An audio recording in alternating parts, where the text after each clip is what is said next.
Film diawali dengan memperlihatkan scene dari kesunyian serta kesepian yang tidak bisa dijelaskan. Seluruh sudut kota hanya diisi oleh garis polisi, tanpa adanya kehidupan sama sekali, mau itu pagi, siang, sore, atau malam sekalipun. Tapi seorang wartawan sengaja dikirim ke kota itu untuk mencari tahu apa yang terjadi sebenarnya. Ya, wartawan bernama Samuel ini ditugaskan juga untuk memotret setiap keanehan di tempat itu, di mana seluruh pelayanan mati total dan hanya terdengar suara peringatan terkait fenomena aneh, yaitu tidur massal. Samuel pun datang ke sini hanya bermodalkan satu buah informasi, di mana seluruh orang yang mengalami tidur massal akan merasa sangat haus terlebih dahulu. Dan semua itu dibuktikan dengan banyaknya para warga yang mampu tidur di mana saja tanpa bisa dibangunkan sama sekali.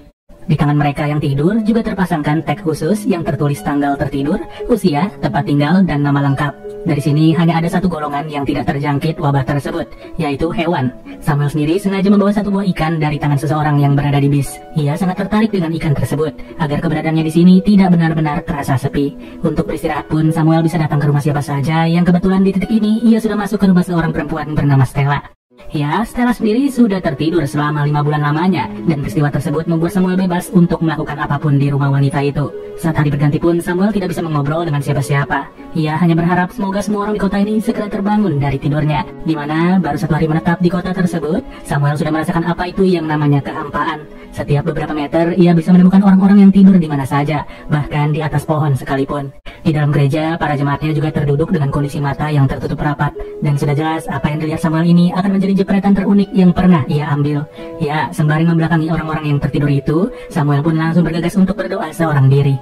Keheningan yang luar biasa membuat pikirannya terasa bebas dari hiruk-pikuk duniawi. Sesekali ia juga memeriksa setiap ruangan yang ada di berbagai tempat demi mengambil gambar sebanyak mungkin. Ya, kalau dipikir-pikir sih antara enak dan gak enak ya. Enaknya kita bisa bebas ngapain aja tanpa dilarang oleh siapapun. Tapi gak enaknya gak ada yang bisa diajak bicara dan mulut kita serasa gak terpakai sama sekali. Sampai sejauh ini hal-hal itulah yang dirasakan oleh Samuel. Ia bisa keluyuran kemana aja serta secara bebas mengambil gambar dari setiap orang yang tertidur. Mau itu perempuan atau laki-laki, semua orang bisa ketahui identitasnya tanpa perlu bertanya sama sekali. Dan sampai di suatu waktu, tiba-tiba saja Samuel dikejutkan dengan sorot lampu dari sebuah mobil. Terlihat ada beberapa petugas medis yang memasuki setiap rumah tanpa diketahui pasti apa yang mereka lakukan.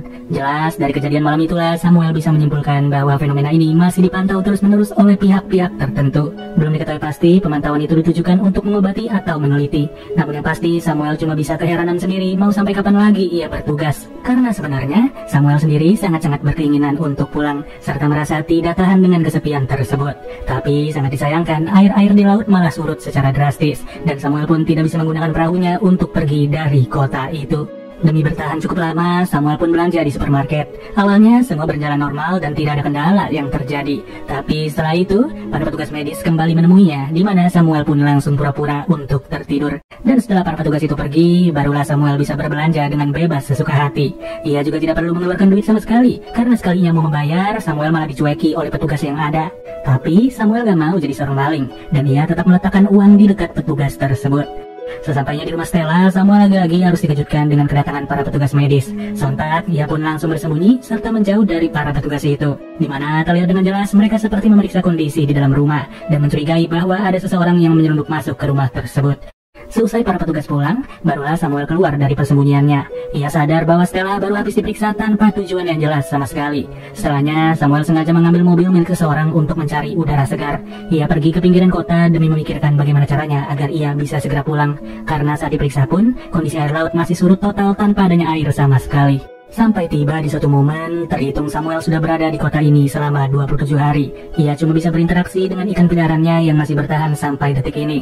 Untuk makan pun, Samuel membayangkan bahwa ia sedang menikmati hidangan bersama orang lain. Saat di hari ke-43, Samuel terus menjalani rutinitasnya seperti biasa. Ia kembali berharap agar Stella segera sadar serta bisa melihat segala perubahan yang Samuel perbuat di dalam rumahnya. Tapi lama-kelamaan, Samuel tidak lagi memiliki persediaan yang cukup dan ia harus memulung di berbagai tempat, di mana rasa haus sudah tidak tertahankan lagi dan setetes air pun sangat-sangat berharga bagi Samuel. Gak kebayang sih, air tanaman juga diminum oleh Samuel dalam kondisi haus yang luar biasa, di mana di dalam benaknya ia sangat ingin untuk pulang serta segera pergi dari kota ini. Dan sampai di hari ke-68, Samuel benar-benar sudah pasrah dengan segala keadaan. Namun hal yang berbeda mulai terjadi kepada Stella dan ia pun terlihat bangun dari tidur panjangnya.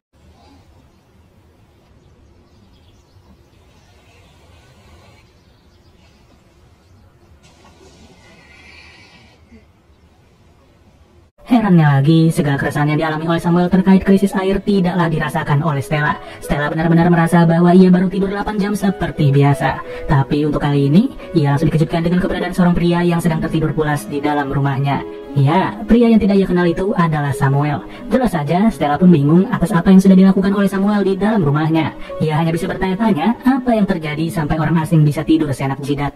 Dan dari sinilah, dengan membaca surat dari Samuel serta mendengar rekaman suara yang sudah ia buat, Stella pun bergegas untuk menghampiri para petugas medis. Di mana 8 bulan setelahnya, scene langsung berpindah kepada Samuel yang terlihat bangun dari tidurnya, serta terlihat juga seorang warga yang turut bangun dari tidur. Lalu scene ditutup dengan penjelasan bahwa para petugas itu ternyata sudah memiliki obat untuk mengatasi wabah ini. Di mana Stella sendiri sengaja dijadikan objek pertama yang diberi obat. Maka dari itulah tidak heran lagi jika mereka sering mondar-mandir ke rumah Stella hanya untuk memeriksa perkembangannya. Oke deh guys, mungkin segini aja pembahasan alur ceritanya. Kalau ada yang ingin disampaikan silahkan ketik di kolom komentar ya. Ya sudah, gua nanti cabut dulu. Dadah.